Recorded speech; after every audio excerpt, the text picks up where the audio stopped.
Earth had been watching the skies for decades, always wondering if they were alone.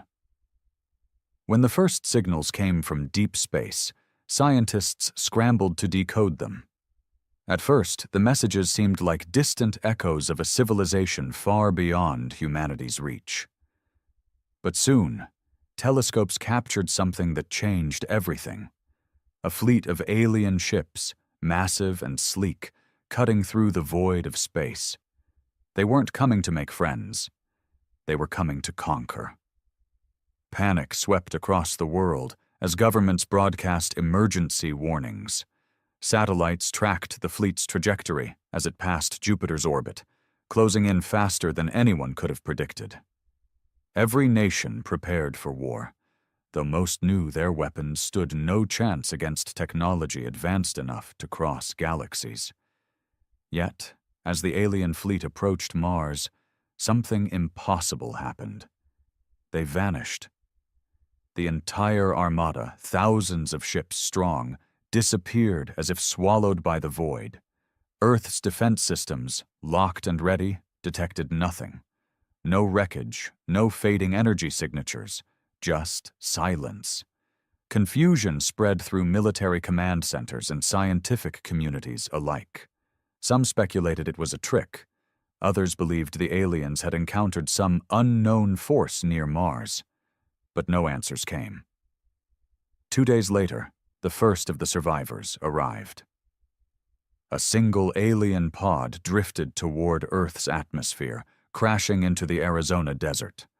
The military sealed off the site within hours, surrounding the strange, metallic craft that seemed half melted from within. When they pried open its hatch, they found a creature inside, barely alive.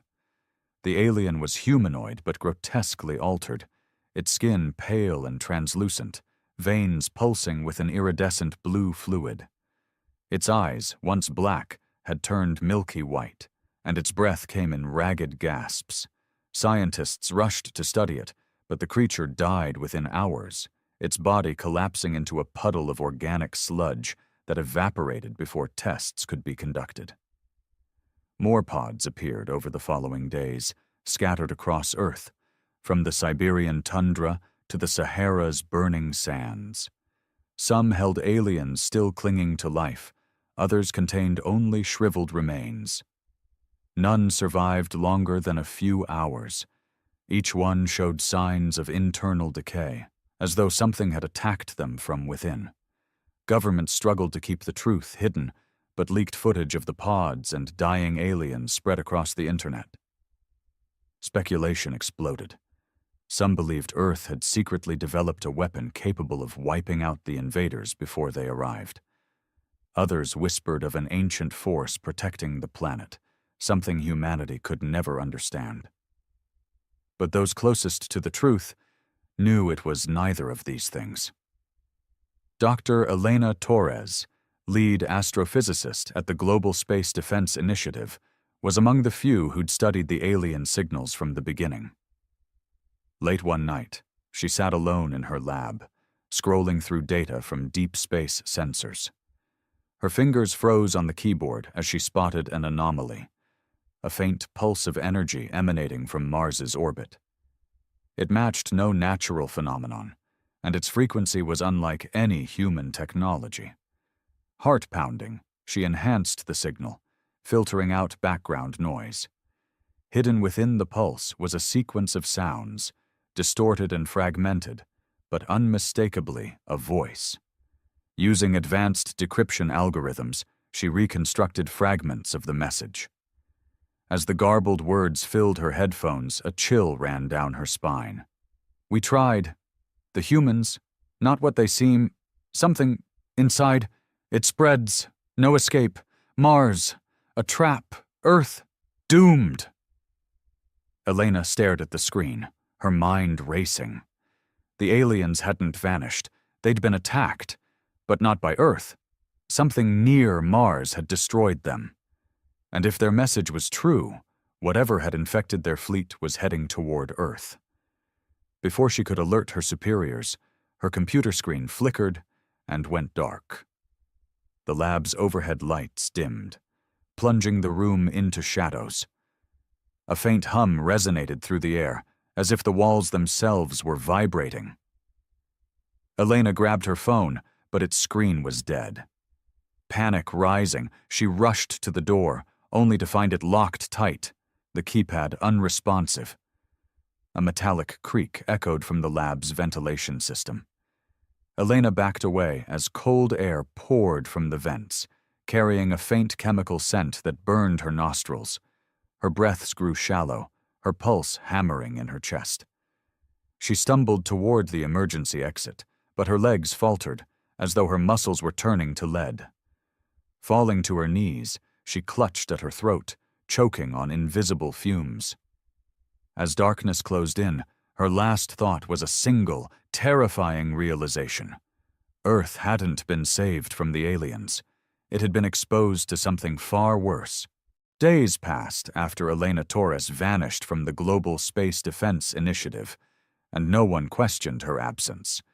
Official reports claimed she'd resigned due to stress, but those who knew her best found the explanation hollow. Her research files had been sealed, her lab stripped of equipment overnight. It was as if she'd never existed. Yet whispers of her final discovery spread through underground networks. Rumors of a force near Mars that had destroyed the alien fleet and was now approaching Earth. Most dismissed the stories as fear-mongering, but a few believed. Among them was Commander David Cole of Earth's Orbital Defense Command. Cole had seen the alien pods with his own eyes. He'd stood in the quarantine labs as military scientists dissected the creatures, witnessing the strange decay that consumed them from within. And he'd heard the garbled transmission Elena had decoded before her disappearance. Unlike the others, he couldn't forget the final words. Earth, doomed. Now, standing before the reinforced windows of Earth's primary orbital station, Cole gazed at the blue planet below. The station orbited high above the atmosphere, a technological marvel designed to intercept threats from space. Yet for all its advanced weaponry, Cole couldn't shake the feeling that they were unprepared. A soft chime broke the silence, and Cole turned to see Lieutenant Sarah Vance entering the control room. Her face was pale, eyes wide with unspoken fear. "Sir, we've detected something," she said, her voice tight. "A cluster of unidentified objects moving past the asteroid belt. Trajectory indicates they'll reach Mars within 24 hours. Cole's pulse quickened. "Show me."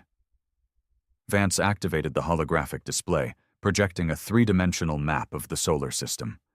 Small red dots moved steadily toward Mars, their formation chaotic and erratic, as if they were fleeing something unseen. But what caught Cole's attention wasn't the objects themselves. It was what followed behind them. A vast shadow loomed at the edge of the display, its exact dimensions unclear. Sensors couldn't define its shape or composition, only that it emitted no heat, no light, nothing. Just a void moving through space, swallowing all signals that touched it. Cole leaned closer, eyes narrowing. "Is this a ship?" Vance shook her head. "Unknown, sir. Our instruments can't penetrate it, but whatever it is, it's enormous, larger than any object we've ever recorded beyond Jupiter." A cold knot formed in Cole's stomach. "Have we sent probes?" "3 so far," Vance replied. "All went dark within minutes of approaching the anomaly. No data returned." Cole clenched his jaw. The aliens who'd tried to conquer Earth had vanished near Mars, destroyed by something they couldn't fight. And now that same force was coming closer. "Alert all defense stations," he ordered. "Raise threat level to maximum and prepare the orbital cannons. If this thing comes within range, we fire." Vance hesitated. "Sir, with respect, what if it's not something we can stop?" The aliens were more advanced than us, and they didn't stand a chance. Cole's gaze hardened. "Then we die fighting. Humanity won't go down without a fight." Hours passed in tense silence as the unidentified objects approached Mars. The world below remained oblivious, governments maintaining a strict information blackout to prevent mass panic. Only those within the military and scientific elite knew the truth, that Earth stood on the brink of annihilation. At precisely 0200 hours, the first anomaly occurred. Orbital sensors detected a sudden burst of electromagnetic interference near Mars, followed by a surge of heat and radiation. Surveillance satellites captured fragmented images, brief glimpses of colossal tendrils emerging from the void, lashing out with impossible speed. The fleeing objects, once assumed to be remnants of the alien fleet, vanished one by one, consumed in flashes of blue-white energy. Inside Earth's orbital station, alarms blared as data streams filled with static.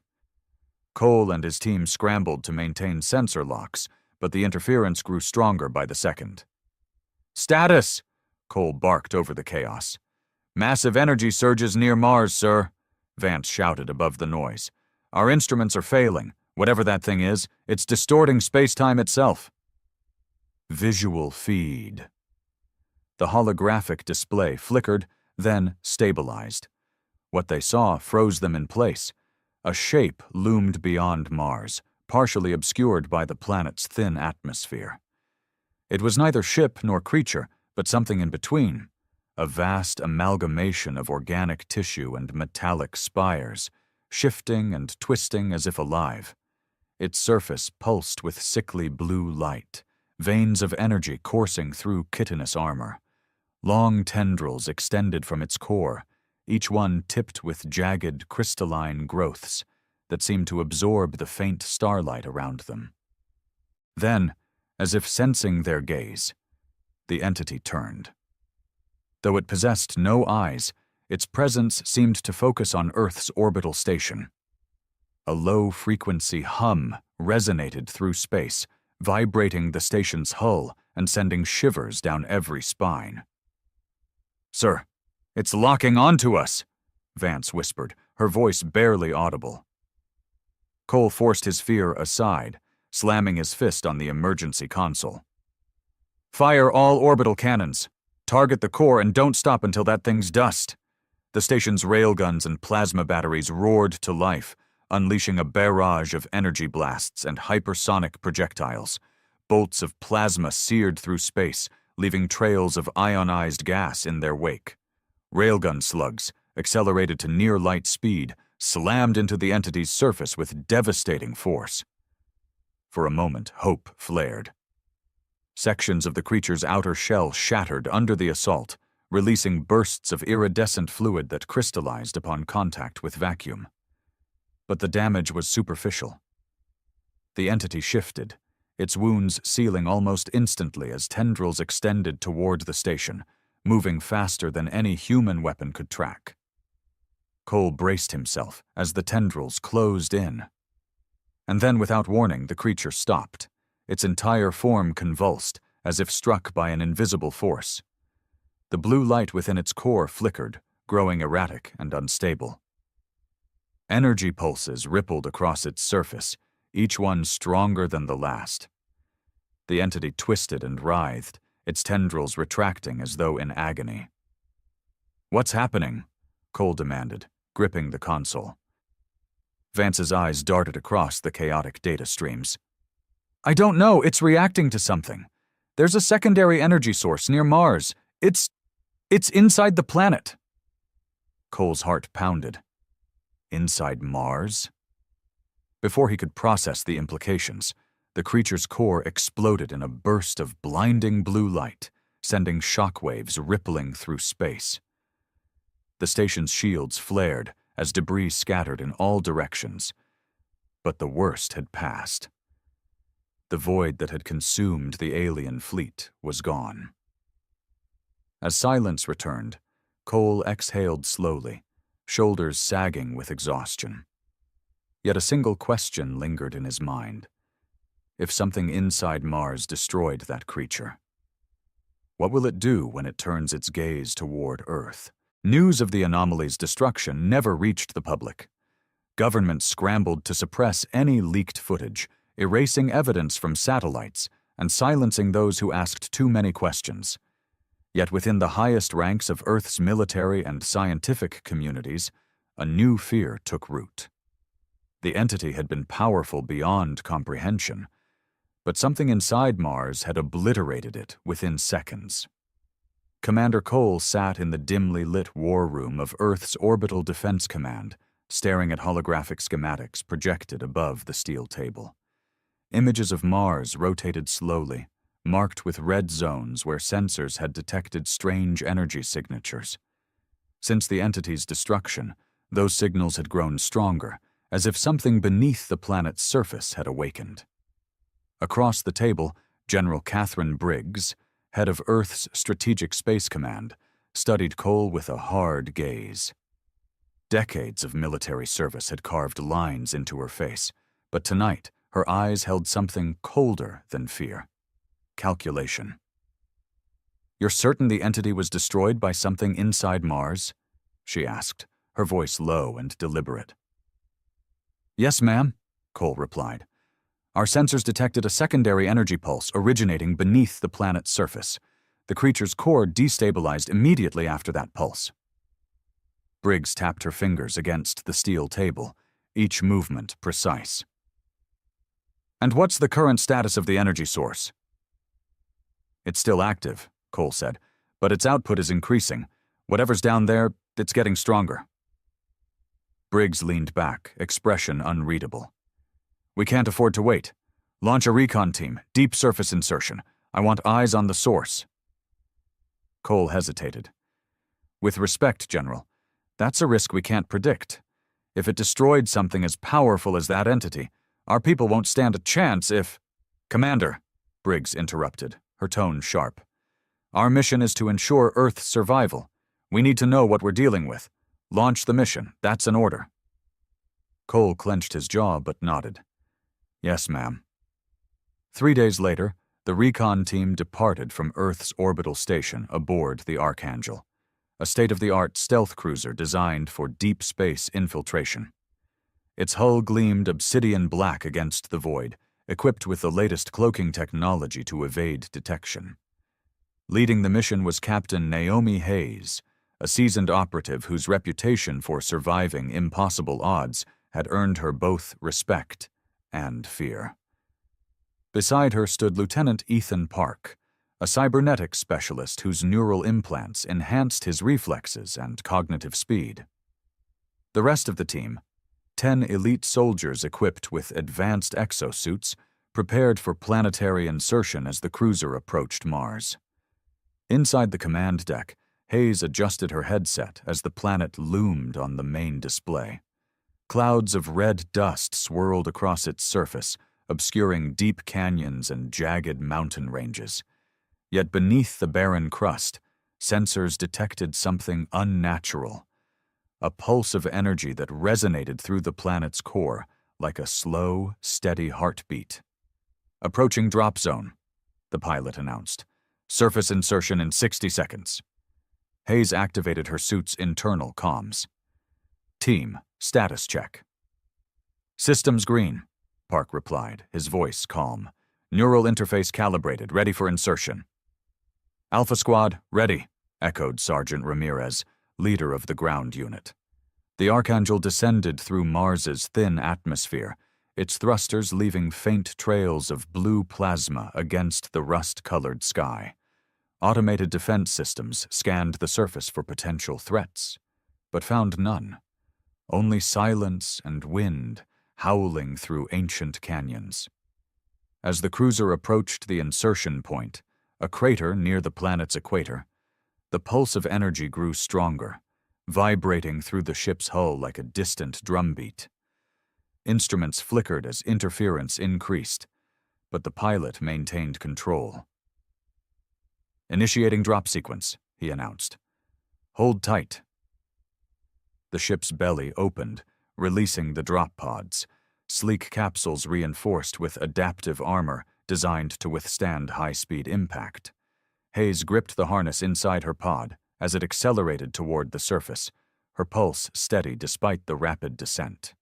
Outside the narrow viewport, red dust blurred past in streaks of copper and gold. Seconds later, the pods slammed into the ground, shock absorbers engaging to cushion the impact. Armor plating retracted with a hiss of hydraulics, allowing the soldiers to emerge onto the surface. Hayes stepped into the thin Martian air, her suit's filtration systems automatically adjusting to the low oxygen levels.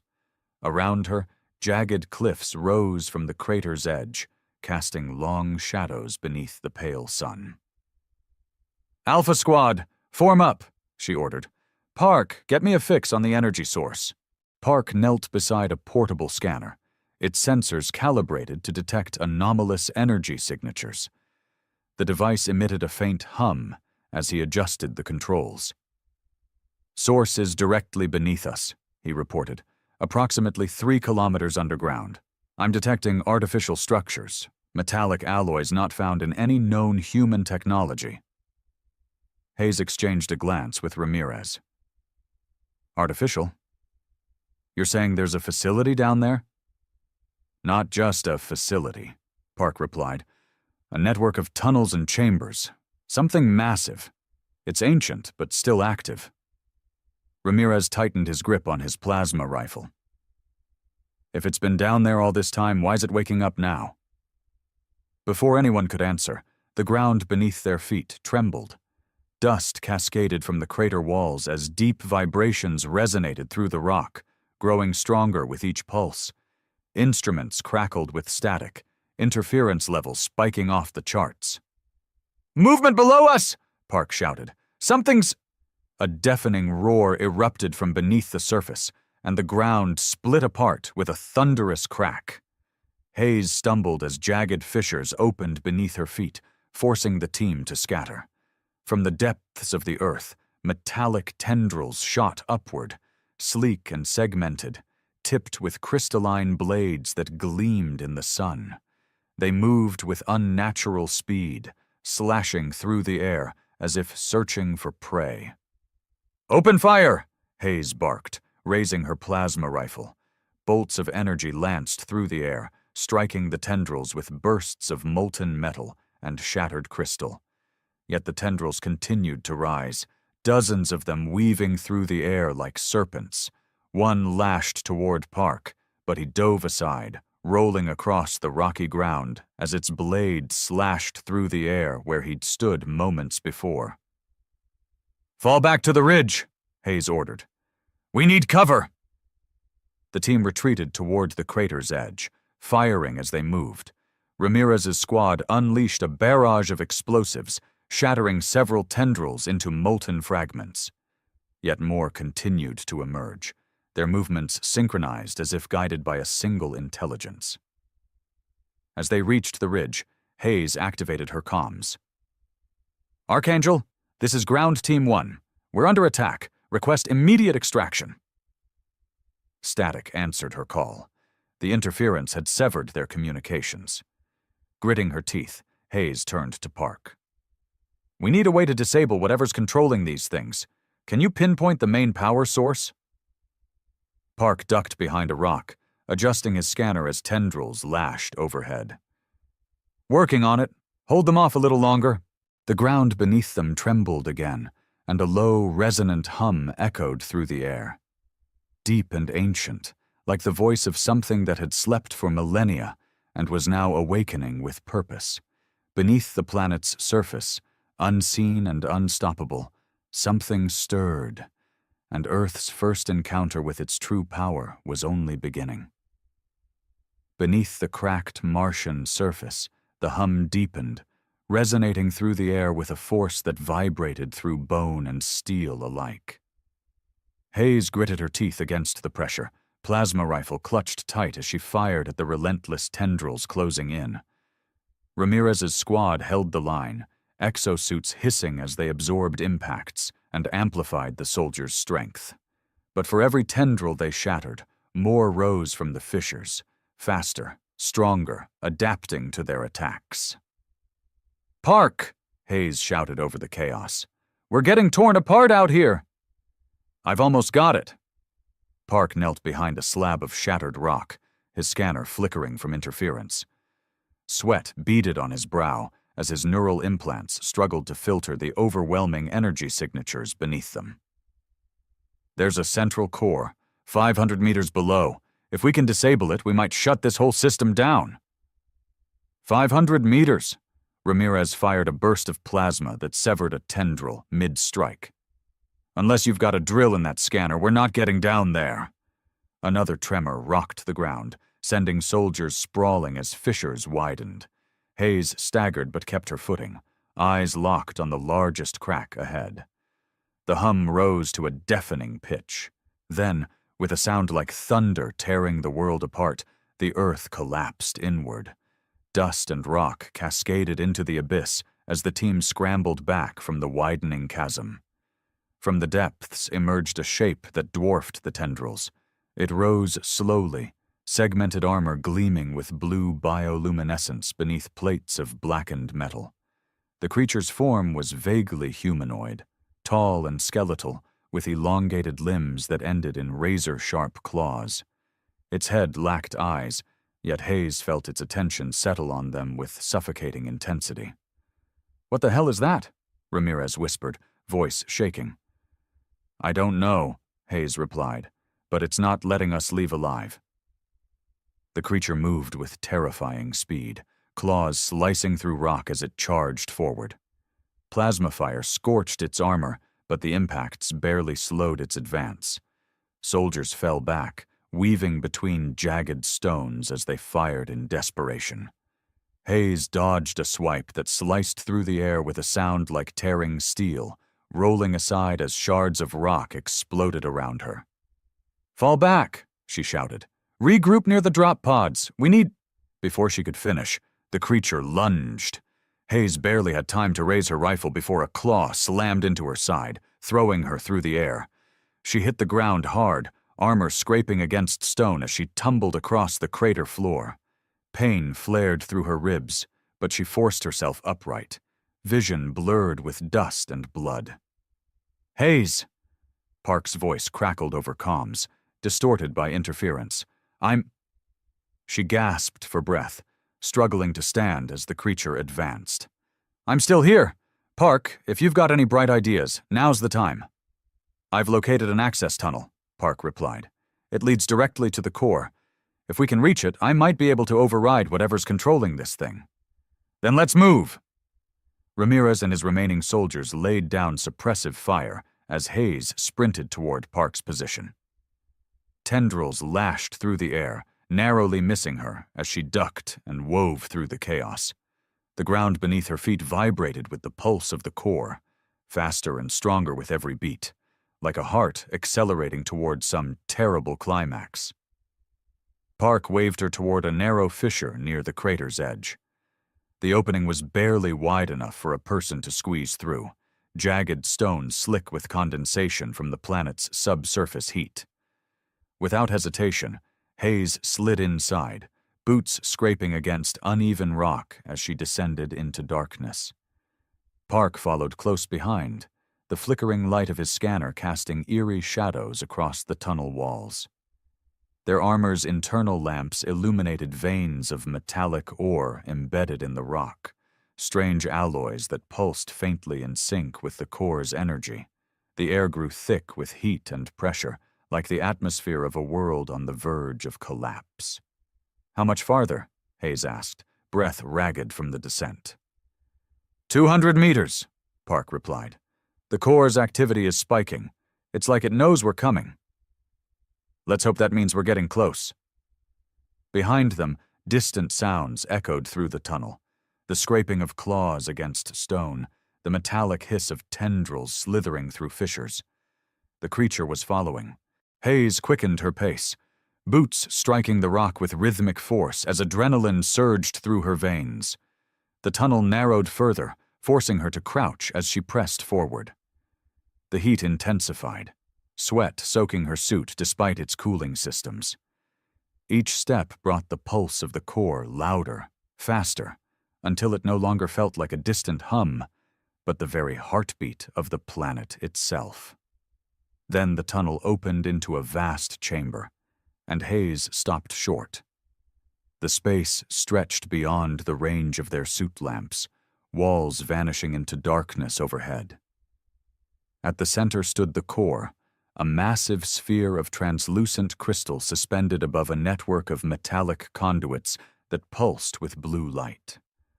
Veins of liquid energy coursed through the floor and walls, connecting the core to the planet's surface, like arteries feeding a living organism. Park's scanner buzzed with overload warnings as he approached the control interface, an array of alien consoles arranged around the core's base. Symbols glowed faintly across the panels, their meaning incomprehensible, yet strangely familiar, as if designed to be understood through instinct rather than logic. "This technology, it's not alien," Park muttered, eyes wide with shock. "It's something else, older than anything we've ever seen." "Can you shut it down?" Hayes demanded, scanning the shadows for signs of pursuit. I think so, but the systems are adapting to my intrusion.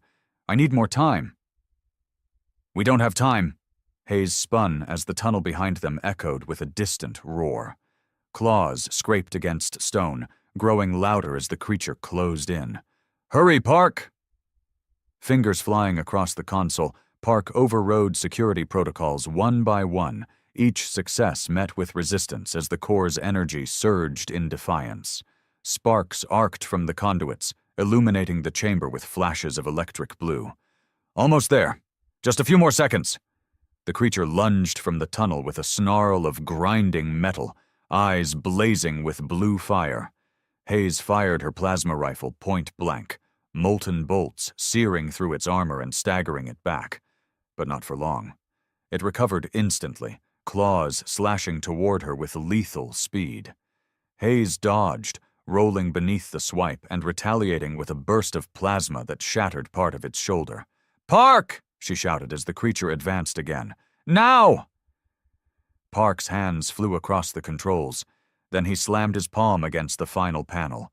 The chamber trembled as the core's pulse faltered. Blue light flickered and dimmed, conduits shuddering as energy drained from their veins. The creature staggered mid-stride, its movements jerking as if strings had been severed. With a final pulse of dying light, the core fell silent. The creature's eyes flickered, then extinguished. It collapsed to the ground, motionless as its armor cracked and crumbled into ash.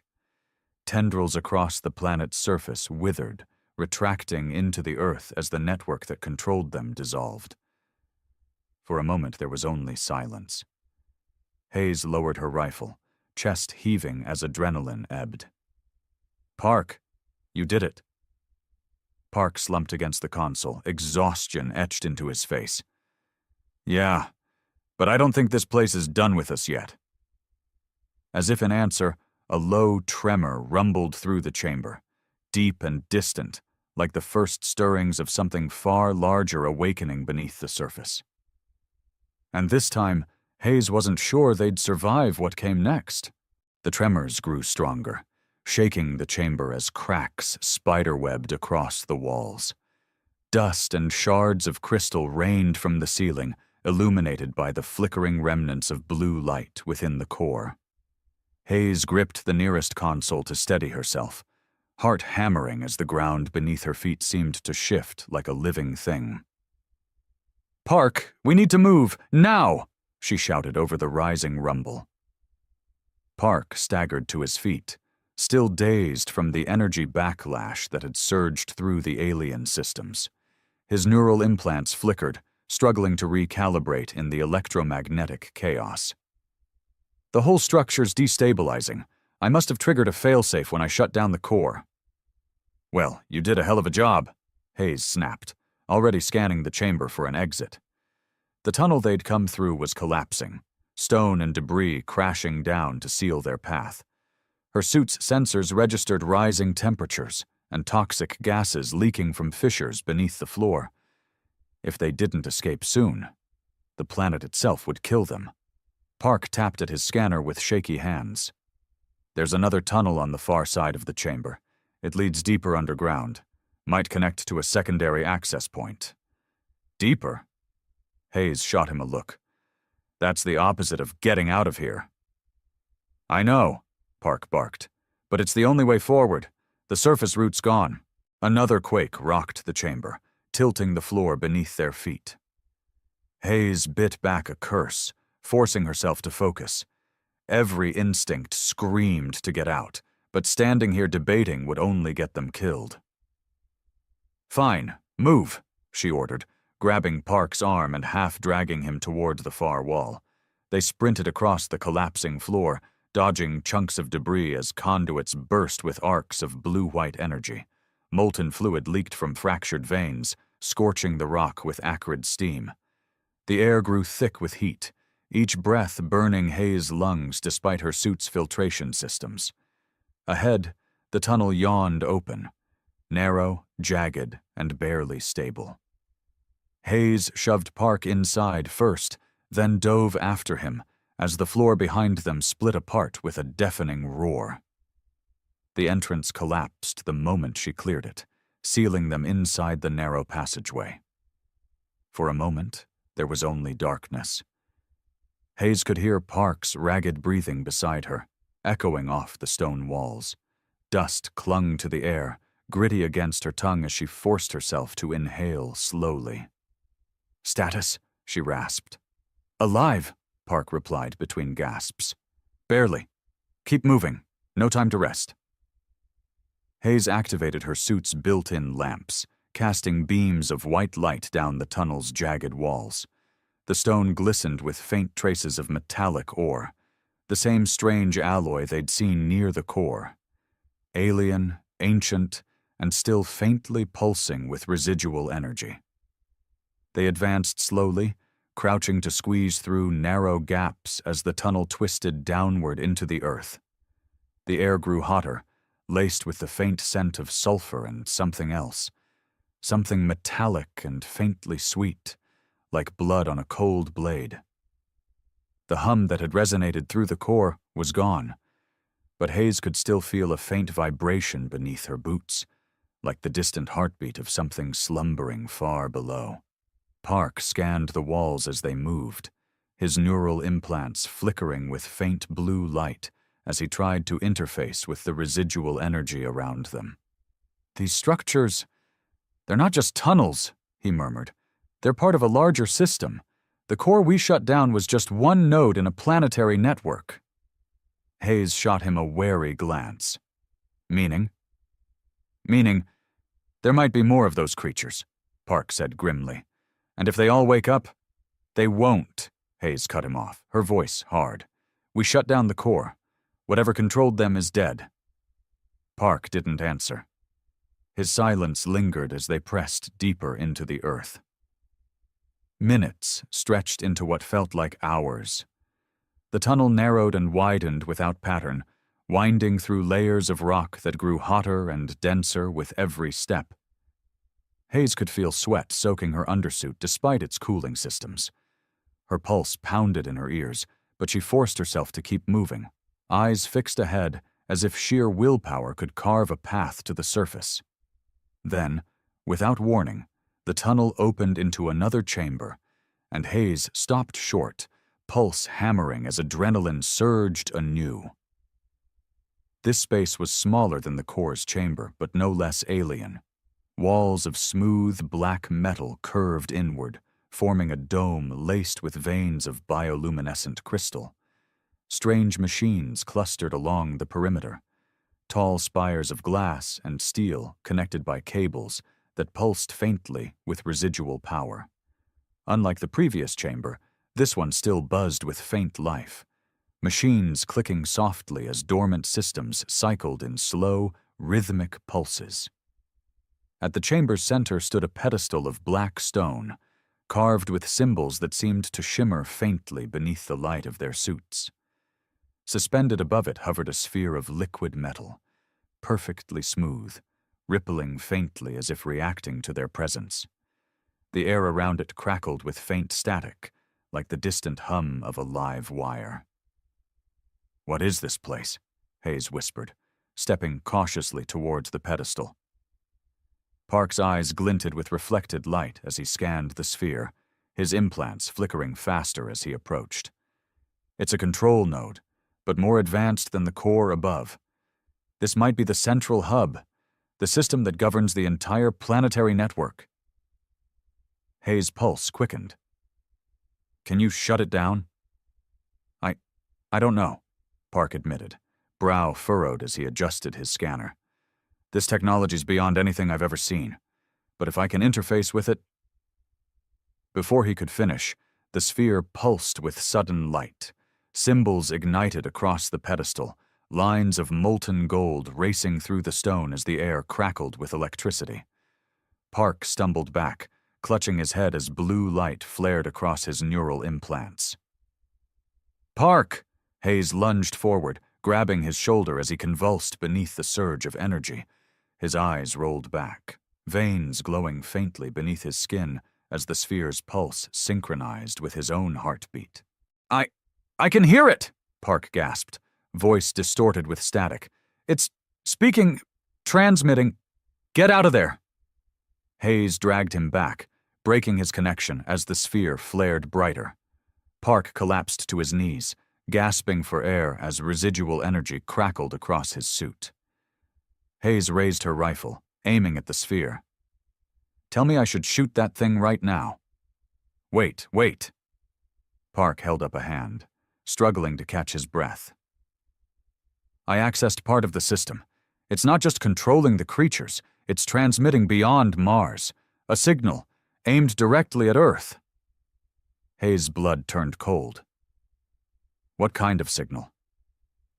I don't know, Park whispered. But it's waking something up, on Earth.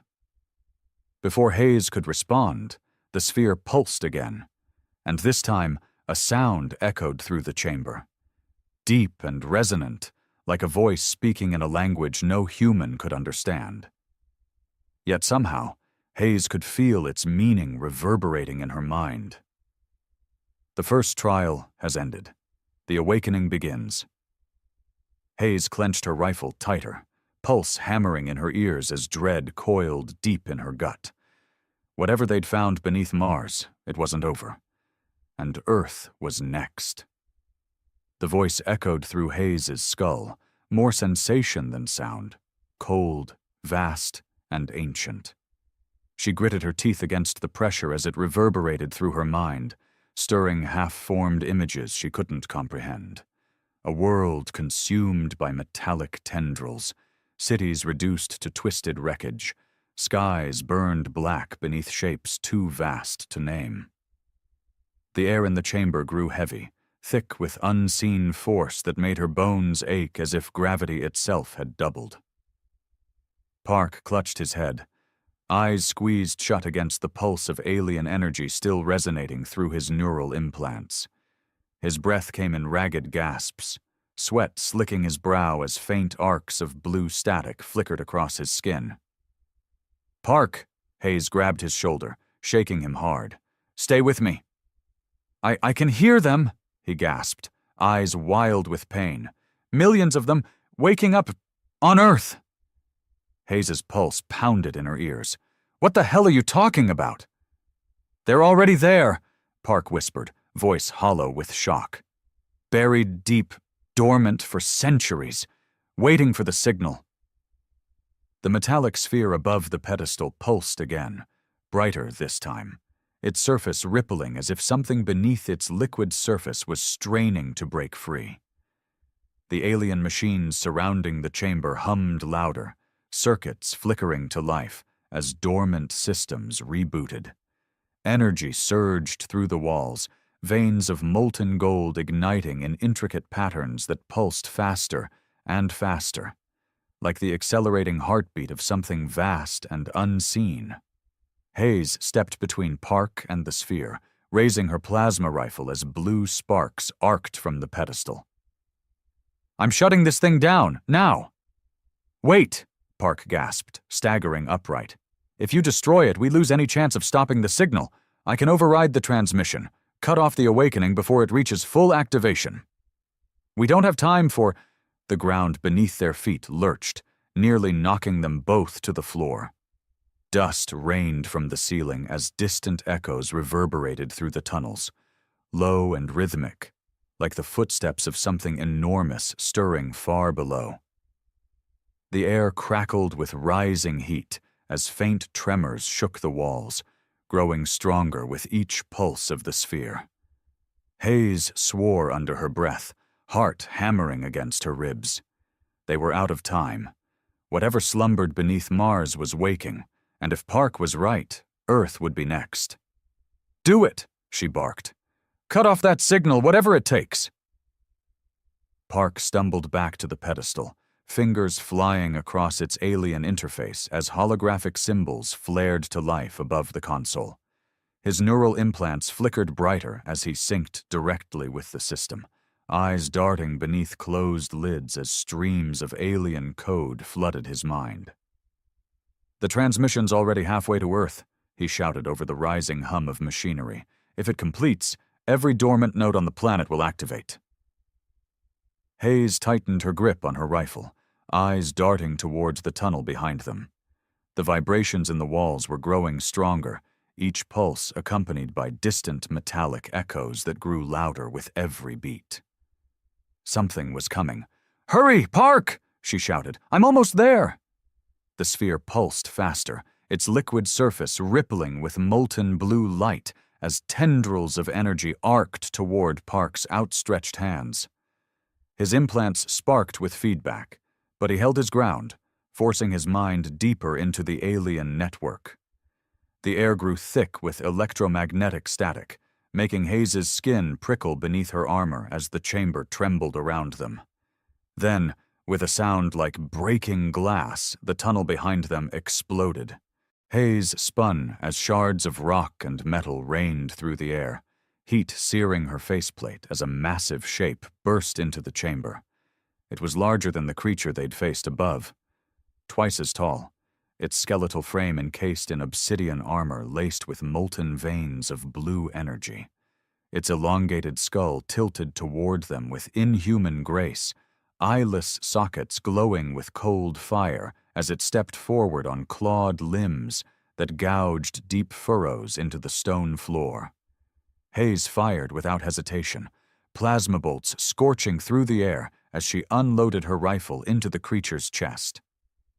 Molten metal erupted from its wounds, but it didn't slow, the wounds sealing almost instantly as its claws slashed toward her with lethal speed. Hayes dove aside, rolling beneath the strike as claws shattered the floor where she'd stood moments before. "Park, move!" she shouted, scrambling back to her feet. "I need more time," he gasped, hands locked to the console as arcs of blue energy surged through his implants. "The system's resisting me. Something's fighting back."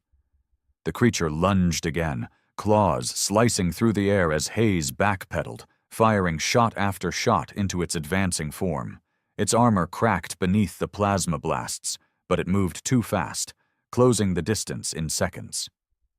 Hayes ducked beneath another swipe, pivoting behind a console as the creature's claws shattered the pedestal beside her in a burst of molten shards.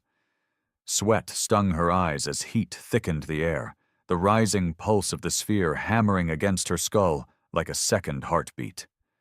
She gritted her teeth and fired again, molten bolts striking the creature's head and shoulders with rapid bursts of searing light. Armor shattered, exposing the crystalline veins beneath, but still, it kept coming. "Park!" she shouted. "Almost there!" The alien sphere flared blindingly bright as Park slammed his hands against the console, neural implants sparking with blue fire as he forced the system into full override. Energy surged through the walls, molten veins blazing with golden light as alien symbols burned red-hot across the pedestal. Sparks erupted from the surrounding machines as circuits overloaded, metal conduits melting beneath the surge of power. And with a final pulse of searing light, the sphere collapsed inward, imploding into a singularity of molten metal that vanished with a deafening thunderclap. The creature recoiled as if struck, its entire frame convulsing as arcs of blue energy surged wildly beneath its armor. Hayes seized the opening, leveling her rifle and firing point blank into its exposed chest, each shot tearing deeper into its core until molten fluid sprayed across the chamber walls. With a final, inhuman shriek, the creature collapsed, armor fracturing into molten shards as its skeletal frame disintegrated into ash. Silence fell. Hayes staggered back, chest heaving as adrenaline drained from her limbs.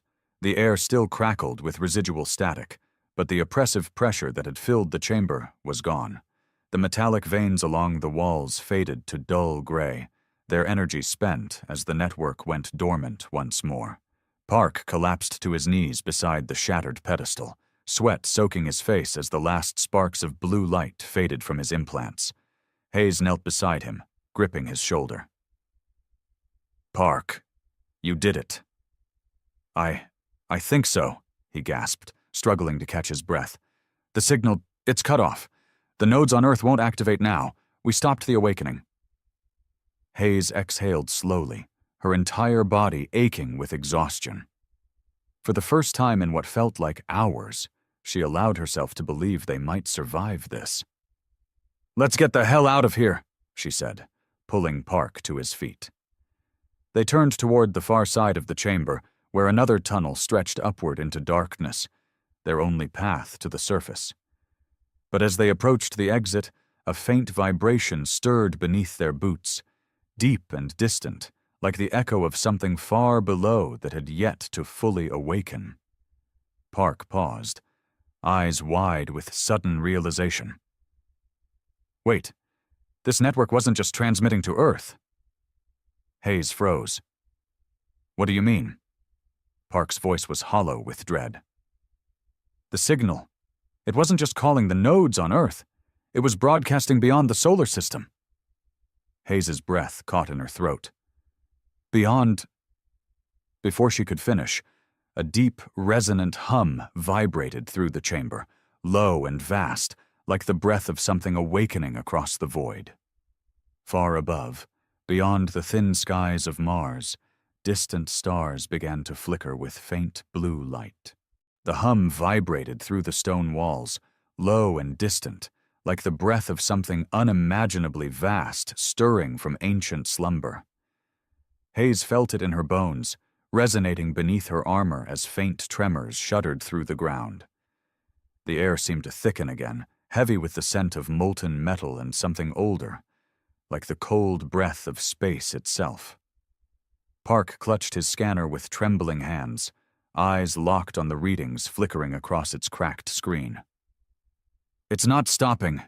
The transmission cut off locally, but something out there heard it. Hayes stepped closer, heart hammering against her ribs. "Who? Another fleet like the one we destroyed?" Park shook his head, eyes wide with dread. "No, this is bigger. I'm detecting gravitational anomalies beyond the outer planets. Distortions in space-time like something moving toward the solar system. Fast." "Define fast," Hayes demanded. "Relativistic speed, close to light speed." Park swallowed hard. "They're still months away, maybe longer depending on their approach vector, but they're coming." Hayes' blood ran cold. The first alien fleet had been terrifying enough, armed with technology centuries beyond humanity's grasp. But whatever was coming now, it had answered a signal sent by something older than Earth itself. "We have to warn Earth," she said. "If we can get a signal through the interference—" Another tremor cut her off, shaking the ground hard enough to knock her off balance. Stone cracked overhead as molten veins within the walls flared faintly, like a heartbeat struggling to restart. Hayes cursed under her breath, hauling Park upright. "No more delays. Move!" They sprinted toward the tunnel, boots pounding against stone as echoes chased them through the narrowing passageway. The air grew hotter the deeper they went, thick with the scent of scorched rock and ozone. Park stumbled, exhaustion dragging at his steps, but Hayes gripped his arm, dragging him onward. Minutes stretched into an eternity as they climbed through twisting tunnels, lungs burning with each breath of thin, heated air. Stone scraped against armor as the walls narrowed, forcing them to crawl through sections where rockfalls had partially sealed the path. Every breath came ragged and shallow, but Hayes forced herself to keep moving. Faster, harder, upward. The faint tremors that had chased them since the core's shutdown began to fade. The air cooled as pressure decreased, and Hayes's suit sensors registered a drop in toxic gases, signs they were nearing the surface. "Almost there," she gasped, pulling Park over a jagged ledge. He collapsed beside her, gasping for breath as sweat slicked his face beneath his visor. Wait. Park struggled to catch his breath, hands shaking from exertion and neural feedback. "Just give me a second." "No time." Hayes grabbed his arm, hauling him upright again. "We're getting out of here now." Another few minutes of climbing, and the tunnel opened into a wide fissure that slanted upward at a steep angle. Faint light filtered down from above, pale and thin, but unmistakably sunlight. Hayes's chest ached with sudden hope. "There, go," she shouted, scrambling up the incline. Park followed close behind, hands scrabbling against loose rock as they climbed towards the surface. The air grew clearer with every meter, thin and cold but mercifully free of the underground heat. Dust clung to their armor as stones shifted beneath their boots, but Hayes didn't stop. 50 meters. 20. 10. With a final burst of strength, Hayes hauled herself over the fissure's edge and collapsed onto the rocky surface of Mars. Cold wind scoured across her faceplate, carrying the faint scent of iron-rich dust as she lay gasping beneath the pale red sky. Park dragged himself up beside her, collapsing onto his back as he sucked in ragged breaths. For a moment, neither of them spoke. Hayes stared up at the distant stars, faint and cold against the thin atmosphere. The sun hung low on the horizon, casting long shadows across the jagged landscape. Wind whispered through scattered rocks and crumbling cliffs, the silence almost peaceful after the chaos below. But Hayes couldn't shake the chill coiling deep in her chest. "They're coming." Park's voice broke the silence. We need to contact the Archangel, get a message to Earth before—" A shadow passed overhead. Hayes sat bolt upright, pulse hammering as her hand dropped instinctively to her rifle. Dust scattered as a sleek shape descended from the sky, engines hissing with faint bursts of plasma as it slowed to hover above the rocky slope. The Archangel. Its black hull gleamed against the pale sky, stealth plating shimmering faintly as it adjusted altitude. Searchlights swept across the rocks, locking onto Hayes and Park as the ship's side hatch opened with a hydraulic hiss. A figure appeared, Sergeant Ramirez, plasma rifle slung across his chest as he waved them forward. "Move!" Hayes shouted, hauling Park to his feet. They sprinted across the rocky slope as the Archangel touched down, landing struts hissing against the uneven ground. Wind whipped dust across their path, but Hayes didn't stop until she reached the ramp, clambering aboard as Ramirez pulled Park up beside her. "Where the hell have you two been?" Ramirez barked, scanning their scorched armor and bloodied visors. "No time to explain," Hayes gasped. "Get us airborne, now." Ramirez didn't argue. The ramp sealed shut as the Archangel's engines flared brighter, lifting the ship skyward with a burst of blue plasma. Hayes collapsed into a seat beside Park, chest heaving as the deck vibrated beneath her boots. As the ship ascended through the thin Martian atmosphere, Hayes wiped sweat from her faceplate and forced herself to focus. "Comms, get me a secure channel to Earth." "I'll try," Ramirez replied, adjusting the controls. "Interference is still heavy from the underground systems, but wait, I'm picking up something." Static crackled through the speakers, distorted and faint, but unmistakably human. Hayes leaned forward as a fragmented voice broke through the interference, calling all Earth Defense Command stations. Priority 1 alert. Incoming contact beyond Neptune's orbit. Unidentified vessels approaching at high velocity. Repeat. Unidentified vessels approaching. The signal cut out with a burst of static. Silence hung heavy in the cabin. Park's voice broke the tension, low and strained. They heard the signal, and they're already here. Hayes' pulse pounded in her ears as she stared out the viewport. Beyond the thinning atmosphere, stars gleamed cold and distant against the black void. Somewhere beyond those distant lights, something was coming, vast and unstoppable, drawn by the ancient network that had stirred from beneath Mars. And this time, Earth wouldn't have months to prepare. This time, humanity would face the end of everything. Earth's horizon gleamed in the viewport of the Archangel, blue and white against the void of space. Yet Hayes couldn't shake the cold knot of dread coiled deep in her chest. Somewhere beyond the outer planets, something vast and unknown approached. A force that had answered the ancient signal from Mars. And this time, humanity's weapons might not be enough. Park sat beside her, silent and pale, his neural implants flickering faintly with residual feedback from the alien network. Though the transmission had been cut off before reaching full activation, its echoes still clung to him, half-formed impressions of a presence too vast to comprehend. "They're not like the First Fleet," he murmured. "Those were just scouts. But this, it feels like something older, stronger." "Can you still sense them?"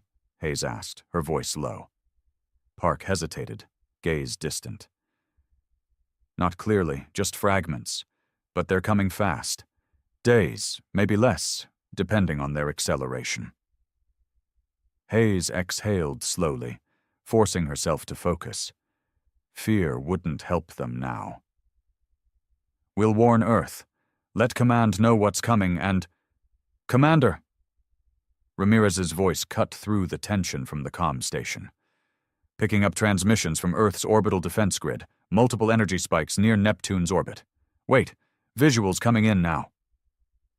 The main holo display flared to life, casting pale light across the cabin as grainy footage from distant satellites filled the screen. Hayes leaned forward, breath catching in her throat as the images sharpened. Ships. Hundreds of them gliding through the void with impossible grace. Their hulls gleamed black against the starlight, sleek, predatory shapes bristling with alien weaponry. Unlike the previous fleet, these vessels radiated faint halos of blue-white energy, as if space itself bent beneath their presence, and beyond them, half-shrouded in the shadows of distant gas giants, loomed something far larger. A shape so vast it defied scale, its silhouette jagged with spires of obsidian metal that pulsed faintly with molten veins of gold. A command ship. No, something more. Park inhaled sharply as faint whispers flickered through his implants, distant yet unmistakable. "It's not just a fleet," he said softly. "It's a harbinger." Hayes clenched her fists to steady herself. "What does that mean?" "I don't know," Park admitted. "But whatever commands those ships, it's not just another alien leader. It's something ancient, something that's conquered worlds before ours." Ramirez's fingers danced across the controls. "Earth Defense Command is mobilizing. Orbital cannons, planetary shields, everything's going online. But if they're already at Neptune, then we've got hours, not days," Hayes finished grimly. The comms crackled again, and this time, the voice of General Catherine Briggs echoed through the cabin. "All Earth Defense Forces, prepare for imminent engagement. This is not a drill. Repeat, imminent engagement. Primary defense stations are to hold the line at Saturn's orbit. Secondary fallback positions will be established at Jupiter if containment fails. Earth is the last line. We will not fall without a fight." The transmission cut off with a burst of static. Silence hung heavy in the cabin. Then Hayes stood, pulse steady despite the cold dread curling beneath her ribs. Fear had no place here. Not now. "Set course for Earth," she ordered. "Maximum burn. We're not sitting this one out." "Commander," Ramirez began, but Hayes cut him off with a glance. "We didn't survive Mars just to watch Earth fall from the sidelines. Get us home, now." Ramirez nodded sharply. "Aye, ma'am." The Archangel's engines roared to life, thrusters igniting with bursts of blue plasma as the ship angled toward Earth. Acceleration pressed Hayes into her seat as the hull vibrated beneath the strain, but she welcomed the sensation. It meant they were moving. Faster. Outside the viewport, stars blurred into faint streaks of light as the ship tore through the void, racing toward a planet teetering on the brink of annihilation. The battle had already begun by the time the Archangel reached Earth. Even before they broke orbit, Hayes could see the flashes of energy weapons flaring against the darkness.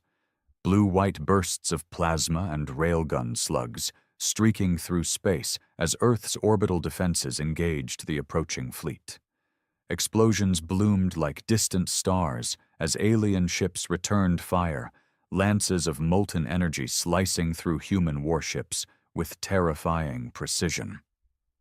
The comms crackled with overlapping transmissions, shouts, orders, desperate cries for backup as Earth's forces struggled to hold the line. "Enemy vessels breaching defensive perimeter. Shields failing. Fall back to secondary grid. We need reinforcements now!" Hayes clenched her fists, pulse hammering as Ramirez guided the Archangel into formation with Earth's remaining defense fleet. Dozens of warships surrounded them, their hulls gleaming silver and gunmetal beneath the faint glow of planetary shields that flickered against incoming fire. Railguns thundered and plasma cannons blazed, lighting the void with bursts of molten light as human pilots weaved through alien formations, their fighters leaving trails of ionized gas in their wake. Yet for every enemy ship destroyed, more emerged from the void. Sleek, black predators whose armor absorbed human weapons with terrifying efficiency. Tendrils of blue energy lashed through space, tearing through warships with surgical precision as Earth's fleet struggled to hold its ground. "Commander," Ramirez shouted. "Inbound vessels, 3 o'clock high." Hayes grabbed the controls, adrenaline surging as she veered the Archangel aside, just as lances of molten plasma streaked past, searing through the void where they'd hovered moments before. The hull vibrated as shockwaves battered the ship, alarms blaring as shields flared against the heat. "Returning fire!" Ramirez barked, unleashing a barrage of railgun slugs that hammered into the nearest alien vessel. The ship's armor cracked beneath the assault, molten shards scattering into space before the warship crumpled in a burst of blue-white fire. Another alien ship lunged from the void, tendrils of energy slashing towards the Archangel, but Hayes rolled hard to starboard, plasma bolts searing through its exposed flank as she tore past the wreckage. More enemy ships closed in, their weapons illuminating the void with bursts of molten light. And then Earth's planetary cannons opened fire. From the surface below, titanic bursts of energy surged upward, plasma lances and hypersonic projectiles that streaked through the atmosphere with terrifying speed. They struck the alien fleet with thunderous force, shattering hulls and scattering debris through the void as Earth's last line of defense fought to hold back the tide. Yet still, the alien command ship loomed beyond the battle, untouched and unmoving, watching, waiting. Park's voice broke through the chaos, low and strained. "It's not engaging. It's waiting for something." Hayes' pulse pounded in her ears as she wove through the chaos, eyes locked on the distant silhouette of the alien command ship. Its spires gleamed faintly with molten gold, veins of energy pulsing in slow, deliberate rhythm, as if it were counting down to something unseen. And deep in her bones, Hayes knew. This isn't just a battle, it's a test. The transmission from Mars had been a summons. This fleet wasn't here to conquer, it was here to judge, and if Earth failed, there would be no second chance. Hayes gritted her teeth, hands tightening on the controls as alien warships closed in from all sides. Plasma fire streaked past the viewport, the hull shuddering with impacts as shields strained to hold. But she didn't slow, because this was humanity's last stand, and she would not go quietly.